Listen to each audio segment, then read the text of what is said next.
দর্শক আমন্ত্রণ জানাচ্ছি বিজয়ের মাসে রণাঙ্গনের স্মৃতি অনুষ্ঠানে। আজ আমাদের সাথে আছেন রণাঙ্গনের বীর মুক্তিযোদ্ধা, এই জাতির শ্রেষ্ঠ সন্তানদের মধ্যে একজন, মেজর জেনারেল অবসরপ্রাপ্ত ইমামুজ্জামান বীর বিক্রম। আপনাকে স্বাগত রণাঙ্গনের স্মৃতি অনুষ্ঠানে। 1971 সালের 26শে মার্চ আপনি কোথায় ছিলেন, তখন আপনার বয়স কত ছিল এবং কোন প্রেক্ষাপটে আপনি মুক্তিযুদ্ধে অংশগ্রহণ করেছেন? আমি 1970 সালের সেপ্টেম্বর মাসে পাকিস্তান সেনাবাহিনীতে ট্রেনিং সেরে কুমিল্লা সেনানিবাসে নিয়োগ পাই। 70-এর ডিসেম্বরে সাধারণ নির্বাচন হবে। নির্বাচনে আমাদের নিরাপত্তা দিতে হবে। ডিসেম্বরের 7 তারিখে ইলেকশন হলো। ডিসেম্বরের 15-16 তারিখের দিকে আমাদেরকে প্রত্যাহার করে কুমিল্লা ক্যান্টনমেন্টে নিয়ে গেল।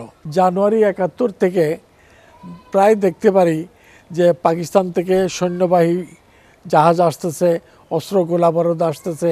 বাংলাদেশে যেসব পাকিস্তানি বাহিনী ছিল তাদেরকে রিইনফোর্সমেন্ট করা হচ্ছে। এটা দেখে আমরা বেশ একটু সন্দেহ করতে থাকি। মার্চের 1 তারিখে যখন সাধারণ পরিষদ মুলতবি করা হলো, তখন পাকিস্তানি একটা ক্যাপ্টেন, ওর নাম ছিল ইফতেখার, বাংলাদেশের একটা পতাকা ঘরের ভিতরে এনে আমার টেবিলে ছুঁড়ে ফেলে, বলে যে দেখো কত সাহস, বাংলাদেশের ফ্ল্যাগ উড়িয়ে নিয়ে যাচ্ছে, এই নাও তোমার বাংলাদেশের ফ্ল্যাগ। আমি প্রথমবার মতো আমাদের পতাকা দেখি। ক্যাপ্টেনটা বেরিয়ে গেলে আমি আমার ড্রয়ারে ওটা ফোল্ড করে রেখে দিই। তারপর 24শে মার্চ গেল, থমথমে ভাব। 25শে মার্চ সকালে যখন আমরা ইউনিটে যোগ দেই কাজে, দেখি যে সব ধরনের প্রস্তুতি চলছে। তারপর রাত 10টার সময় আমাদের অধিনায়ক কর্নেল ইয়াকুব মালিক, পাকিস্তানি ছিল, সে ডাকলো। ডেকে সব 24 জন অফিসারদের মধ্যে আমাদেরকে বলল যে রাত্রে কারফিউ ডিউটি দেওয়া হয়েছে, তোমরা এখন বেরিয়ে পড়ো, কুমিল্লা শহরে গিয়ে যাকেই বাইরে পাবে ওকে গুলি করবে। 3 জন বাঙালি অফিসারকে বলল তোমাদের এই কাজ করা সমীচীন হবে না, তোমরা পাশের রুমে গিয়ে বসো। 3 জনের মধ্যে কি আপনি একজন, আর 2 জন? ক্যাপ্টেন নুরুল ইসলাম, ক্যাপ্টেন সিদ্দিকী, আমি সেকেন্ড লেফটেন্যান্ট ইমামুজ্জামান। সেই রাতে অপারেশনে যাওয়ার বিষয়ে অস্বীকৃতি জানানোয় আপনাদেরকে বন্দী করা হয়। সিওর অফিসের পাশে একটা রুম ছিল, কোয়ার্টার মাস্টার রুম, ওই রুমে তালাবদ্ধ করে রাখা। রাত 27 তারিখ যখন আমাদেরকে গৃহবন্দী করে রাখা হয়, পাকিস্তানি একটা লেফটেন্যান্ট, ওর নাম ছিল নাসিম, একটা ট্রানজিস্টার হাতে করে নিয়ে আসছিল। ও যখন আমাদের রুমে বসা আমাদেরকে দেখতে এসছে, তখন অধিনায়ক তাকে তলব করেছে। সে অধিনায়কের সঙ্গে সাক্ষাৎ করার জন্য তার ট্রানজিস্টারটা ফেলে চলে গেছে। আমরা ওর অ্যাবসেন্সে 3 বাঙালি ট্রানজিস্টারটা ঘুরাতে ঘুরাতে দেখি, হঠাৎ কালুরঘাট রেডিও স্টেশন থেকে মেজর জিয়াউর রহমানের ঘোষণা বেশি আসছে। উনি বলেন, I major Ziaur Rahman do hereby proclaim the independence of Bangladesh. এটা শুনে আমরা বুঝলাম যে একদল সেনাবাহিনী চট্টগ্রামে বিদ্রোহ করেছে। তা আমরা পালাবার চেষ্টা করছি, কিন্তু পাকিস্তানিরা সামনের দরজা লক করে রেখেছে, পিছনের জানলাও ভিতর দিকে আটকানো। 30 তারিখ বিকাল 4টার সময় আমরা যখন রুমে বসা, হঠাৎ গোলাগুলি শুরু হয়। কে কাকে গুলি করতেছে কিছুই বুঝতেছিলাম না। আমি দরজার পাশে দেওয়ালের সঙ্গে পিঠ ঠেকিয়ে দাঁড়িয়ে গেলাম। আর পাকিস্তানি এক সুবেদার আসলো, তার নাম ছিল ফয়েজ সুলতান। স্টেন গানটা দরজার যে কাচের ফ্রেম ছিল ভেঙে ক্যাপ্টেন নুরুল ইসলাম এবং ক্যাপ্টেন সিদ্দিকীকে রুমের মাঝখানে ওনারা ছিলেন গুলি করে। ক্যাপ্টেন নুরুল ইসলামের বুকে 8-10টা গুলি লাগলো, উনি উপর হয়ে পড়ে গেলেন। ক্যাপ্টেন সিদ্দিকীরও পেটে লাগলো, উনিও পড়ে গেলেন। তারপরে সুবেদার ফয়েজ সুলতান দেখলো যে আমাকে মারতে পারছে না, সে ঘরের চাবি আনতে গেল। চাবি এনে যখন দরজাটা খুলছে, আমাদেরকে থাকার জন্য 3টা খাট দিয়েছিল 4 পায়ে, খাটের নিচে শুয়ে গেলাম। তখন সুবেদার খাটের উপর দিয়ে আমার উপর গুলি করে। তারপর দেখলাম আমার হাতের কবজিতে একটা গুলি লেগেছে, হাতটা মাথা ঢেকে রেখেছিলাম, এই চোখের হাড্ডিতে একটা গুলি লেগে স্লিপ করে বেরিয়ে গেছে, আর পিঠে আরেকটা গুলি। তখন আমি ভাবলাম আমার চিৎকার দেওয়ার দরকার নাই, আমি মরার ভান করে পড়ে থাকবো।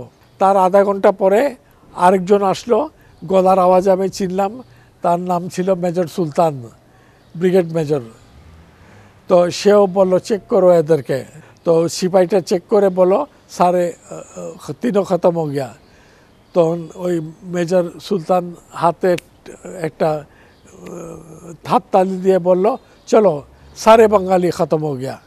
রাত 12টার দিকে আমি আস্তে আস্তে আস্তে আস্তে শোয়া অবস্থা থেকে উঠে জানলার হুকটা খুলে ধাক্কা দিলাম। তো আমাদের অফিসটা একটা পাহাড়ের উপর ছিল, আমি লাফ দিয়ে পাহাড়ের নিচে নেমে গেলাম। তখন ঢাকা চট্টগ্রাম মেইন রোড ছিল, রোডটা ক্রস করে আমি গ্রামের ভিতরে পূর্ব সাইডে বাঁধের দিকে এগুতে থাকলাম। ইউনিফর্ম পরা অবস্থায়, বুট পরা অবস্থায় শার্টটা খুলে নিলাম, সাদা গেঞ্জিটা ছিল ফেলে দিলাম যাতে আমি পালিয়ে আসছি সেনাবাহিনীর লোক হিসাবে কেউ বুঝতে না পারে।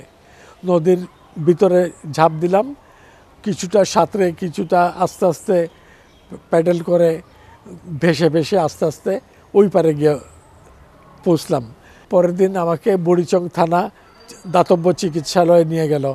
সেখানে অপারেশন করে আমার হাতের গুলিটা বের করলো। মতিনগর বিএসএফ ক্যাম্পে গিয়ে উঠলাম। এই বুড়িচং থেকে Motinagar BSF camp 5 mile. 5 mile. এটা কি হেঁটেই বা বিভিন্নভাবেই তখনকার যে কিছুটা পথে কিছুটা রিক্সায়। ওইখানে ক্যাপ্টেন আরিয়া নামে একজন ইন্ডিয়ান বিএসএফ ক্যাপ্টেন ছিলেন, উনি আমাকে জড়ায় ধরলেন, বললেন আসেন, ওয়েলকাম টু ইন্ডিয়া, আপনাদের একজন মেজরও আমাদের এখানে এসছে। আমি বললাম কে? বললেন মেজর খালিদ মোশাররফ। আমি বলতে আমার সঙ্গে সাক্ষাৎ করায় দেন। তো খালিদ মোশাররফ আমাকে দেখে জড়ায় তুললেন। তারপর সন্ধ্যার সময় উনি আগরতলা ফেরার প্ল্যান নিলেন, আমাকে ওনার গাড়িতে বসিয়ে একসঙ্গে আগরতলা জিবি হসপিটালে নিয়ে গেলেন। 7 দিন পরে জেনারেল উসমানী ছিলেন শ্রীমঙ্গলের তেলিয়াপাড়ায়, ওইখান থেকে মেজর হায়দারকে পাঠালেন আমাকে হসপিটাল থেকে রিলিজ করে নিয়ে আসতে, মুক্তিযুদ্ধে জয়েন করতে হবে। তখন আমার হাতে ব্যান্ডেজ লাগানো ছিল, চোখে আর পিঠের ক্ষতটা অনেকটা শুকিয়ে গেছে। হাতের ব্যান্ডেজ নিয়ে মেজর হায়দারের সঙ্গে আমি তেলিয়াপাড়া গেলাম। সোনামুড়া কুমিল্লা শহর থেকে একটু দক্ষিণে একটা ইন্ডিয়ান ছোট শহর আছে, সোনামুড়ায় পাঠিয়ে দিলেন যে এখানে একটা কোম্পানি ওনাকে দিয়ে দাও। তারপরে এপ্রিলের 13 বা 14 তারিখে আমি লাকসাম এলাকায় পাকিস্তান সেনাবাহিনীর একটা বহরের উপর হামলা চালাই এবং সেখান থেকে আমি যুদ্ধ শুরু করি। তারপরে এপ্রিল মাসের শেষে পাকিস্তানিরা আমাদের উপর বিমান হামলা করে। বিমান হামলা লাকসাম আর 14 গ্রামের মাঝামাঝি, আলিশহর, বাগমারা এইসব এলাকায়। তারপর আমরা 14 গ্রামে শিফট করে গেলাম। এই যে আপনারা কুমিল্লার 14 গ্রাম, লাকসাম সব মুক্ত এলাকা। এই সময় কতজন আপনারা একসাথে ছিলেন? আমরা 150 জন ছিলাম। 14 গ্রামে পাকিস্তানিরা ঠিক 14ই মেতে আক্রমণ করলো। পূর্ব দিকে ভারত ছিল, উত্তর দিকে ছিল জগন্নাথ দিঘি, ফেনী, দক্ষিণে ছিল 14 গ্রাম আর পশ্চিমে ছিল লাকসাম। এই 14 গ্রাম, ফেনী, লাকসাম 3 দিক থেকে এসে পাকিস্তানিরা আমাদের গোলন্দাজ দিয়ে হামলা করলো। তারপর আমরা সমস্ত দিন যুদ্ধ করলাম। সন্ধ্যার পরে সিদ্দিক নামে এক সৈন্য আমাদের আহত হলো। তারপর আমরা 14 গ্রাম ছেড়ে ভারতের সীমান্ত ক্রস করে ভারতের রাধানগর বিওপিতে উঠি। আমরা ওইখান থেকে আস্তে আস্তে হেঁটে হেঁটে 2 দিন 2 রাত হেঁটে আবার রাঙ্গামুড়ায় চলে আসলেন। রাঙ্গামুড়ায় চলে আসলাম। রাঙ্গামুড়ায় জুলাই মাসের প্রথম সপ্তাহ থেকে আমরা গেরিলা অপারেশন শুরু করি। একদিন আমরা আমানগন্ডা নামে একটা স্থান আছে 14 গ্রামের উত্তরে, মিয়ার বাজার দক্ষিণে, এখানে একটা ব্রিজ উড়িয়ে দেই যাতে পাকিস্তানিরা যেন ঢাকা চট্টগ্রাম মহাসড়কে না করতে পারে, যোগাযোগ না করতে পারে। সেপ্টেম্বর অক্টোবর এই 2 মাসে আরও কয়েকটা অপারেশন করি। ডিসেম্বরের 6 তারিখে আমরা অ্যাডভান্স করে ফেনী দখল করি। 7, 8, 9 ডিসেম্বরে আমার কোম্পানি এবং আমার সহকর্মী ছিল মেজর দিদার আতওয়ার হোসেন, ওনার কোম্পানি নিয়ে আমরা নোয়াখালী মুক্ত করি। নোয়াখালীর ডিসি অফিসে আমার সিও কর্নেল জাফর ইমাম এসে বাংলাদেশের পতাকা উত্তোলন করেন। 12ই ডিসেম্বরে সীতাকুণ্ড দখল করি এবং ভাটিয়ারিতে, এখন যেখানে মিলিটারি একাডেমি অবস্থিত, পাকিস্তান আর্মি একটা শক্ত অবস্থান নেয়। 14-15 আমরা পাহাড়ের ভিতর দিয়ে অ্যাডভান্স করলাম। চট্টগ্রাম 3 দিক থেকে অবরোধ করলাম। 16 তারিখ সকালে জাফর ইমাম বললেন আজকে রাত্রে হাটহাজারী এবং চিটং ইউনিভার্সিটির মাঝখানের অবস্থানে একটা রোড ব্লক সৃষ্টি করবা, যাতে পাকিস্তান আর্মি হাটহাজারির সাইডে এবং চট্টগ্রাম সাইডে বিচ্ছিন্ন হয়ে যায়। তা আমি রোড ব্লক বানাবার জন্য বিকাল 4টা-5টার দিকে আমাদের সোলজারকে, এটা কয় তারিখে? 16 তারিখ, 16 ডিসেম্বর। হ্যাঁ 16 ডিসেম্বর। তারপরে আমি রোড ব্লক বানাবার জন্য রেডি করছি, এমন সময় আমার অধিনায়ক ওয়ারলেসে কর্নেল জাফর ইমাম বললেন, ইমাম আর রোড ব্লক করতে হবে না, পাকিস্তান আর্মি ঢাকাতে সারেন্ডার করে ফেলছে, দেশ স্বাধীন হয়ে গেছে। বিজয়ের 54 বছর পূর্তি হতে যাচ্ছে আগামী 16 ডিসেম্বর। আপনার নিজের বয়স এখন 73 বছর পার করছেন।